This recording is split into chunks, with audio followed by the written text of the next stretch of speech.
So M3GAN 2.0 was directed by Gerard Johnstone, who previously directed the first M3GAN movie. Also features Allison Williams and Violet McGraw returning from their roles from the first movie. And in this movie, taking place sometimes after the events of the first M3GAN movie, Megan is now trapped into this little android by Gemma and Katie, so she can't escape, she can't do any more harm. But when a new android that's using Megan's coding is out there, Megan goes, hey, put me in a new body, I will stop this creature, and hopefully I can get out of this body and such. So this was a movie that at first I was kind of looking forward to, because the first M3GAN I thought was pretty fun. It was a good time, it didn't take itself too seriously, and it was just overall a good time.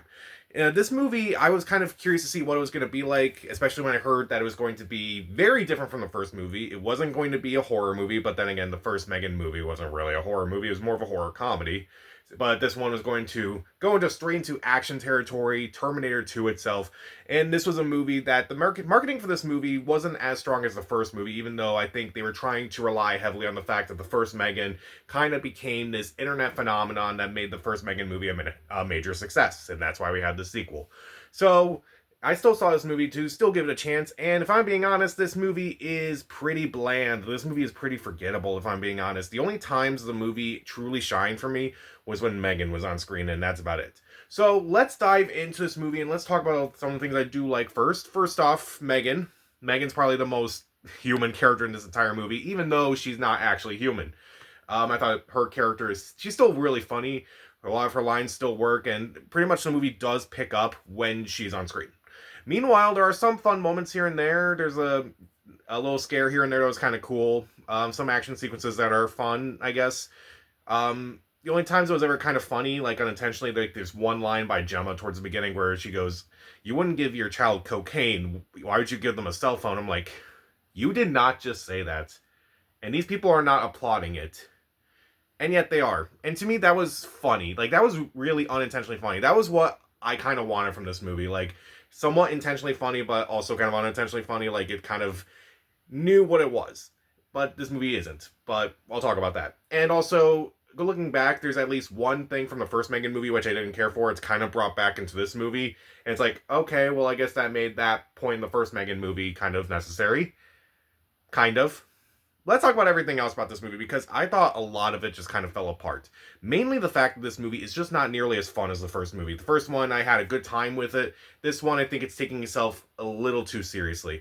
The main plot of the movie winds up being incredibly convoluted as well, where I'm like, wait, what is going on here? And they kind of throw in a whole bunch of stuff, and it just kind of just drags on and on and on. The movie is 2 hours long, and that's about 30 minutes more than the first M3GAN movie was. Like, at least the first M3GAN movie didn't overstay its welcome, it didn't take itself too seriously, and was a good time. This movie, I feel like, is trying to make itself more important than it actually is. And I feel like that just does not work. I felt like this movie just didn't really know what made the first movie successful, and it's weird because it's from the same people that made that first movie a success to begin with. Meanwhile, there are some twists in this movie that are just incredibly predictable. When you see some of the new characters, you can kind of figure out, like, what they're going to do, like, how they're going to play into this movie later on, and it's just kind of boring just waiting for this twist to happen, because it's not really a twist at this point, it's just a movie at this point. And it's just kind of dull when I see these twists happen, because, like, I saw them coming from, like, the opening minutes, and you're going to throw this twist about an hour and a half into your movie? That's not really a surprise. I saw it coming. And I do think there are a lot of pacing issues with this movie, too. Again, this movie is 2 hours long, and I feel like that's way too long. This movie could have easily just been 90 minutes, and I think it would have been at least okay. But this movie just, there are so many moments where it's like, you could have tightened these scenes up a little bit. But no, they just keep dragging them on and on and on. And I just felt like there was really no reason for this movie to be as long as it was. Meanwhile, I didn't really like any of the characters in this movie. Gemma and Katie, I felt like their relationship was just kind of off in this movie. I felt like they didn't really learn much from the first movie. Some of the new characters didn't really do anything for me. Amelia herself is not very interesting as a villain. I thought she had no personality. At least M3GAN, who again is one of the only non-human characters in this entire movie, is at least more human than any of the other human characters in this movie. Amelia, I felt like if she was kind of more along the lines of M3GAN in terms of personality, she at least would have been interesting, and that kind of could have played into their dynamics a little bit. But I felt like they didn't go in that direction, and it just didn't work. And I felt like it just really missed a lot of opportunities to kind of like actually make your characters kind of interesting. And meanwhile, I will say this, like, the marketing of this movie is just weird, because like they were trying to clearly market this movie based on the fact that the first M3GAN movie was this huge meme. It kind of became a cultural phenomenon in a weird way, and the movie definitely pushed that in the advertising.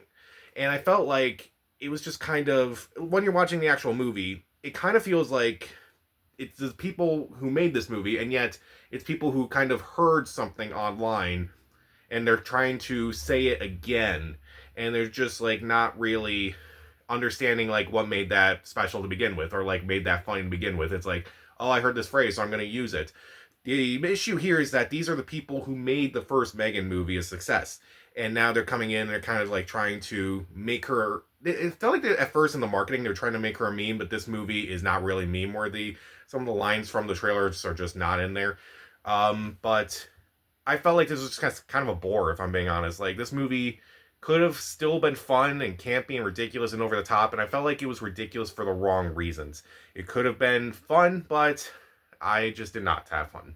So, M3GAN 2.0, despite the fact that M3GAN is at least the most interesting part of the entire movie, and there are some fun moments here and there, and some unintentionally bad moments in this movie that kind of made me laugh. I felt like this movie wasn't nearly as fun as the first movie. It was way too convoluted. The twists were predictable. The pacing issues were off. The characters weren't interesting. There were some missed opportunities in the script. And again, it just kind of feels awkward, like it's a movie made by people who didn't understand like what made the first movie successful, except it's made by the people who made the movie successful in the first place. So it's just kind of off. I'll give M3GAN 2.0. I gave the first M3GAN 3 out of 4 stars. I'll give this one 1.5 out of 4 stars. Stream it. So, what is your favorite or least favorite sequel that was kind of different from the first movie? It was kind of a weird question, but this was kind of a weird movie. Comment down below, subscribe to the channel. This is Pat, and stay safe.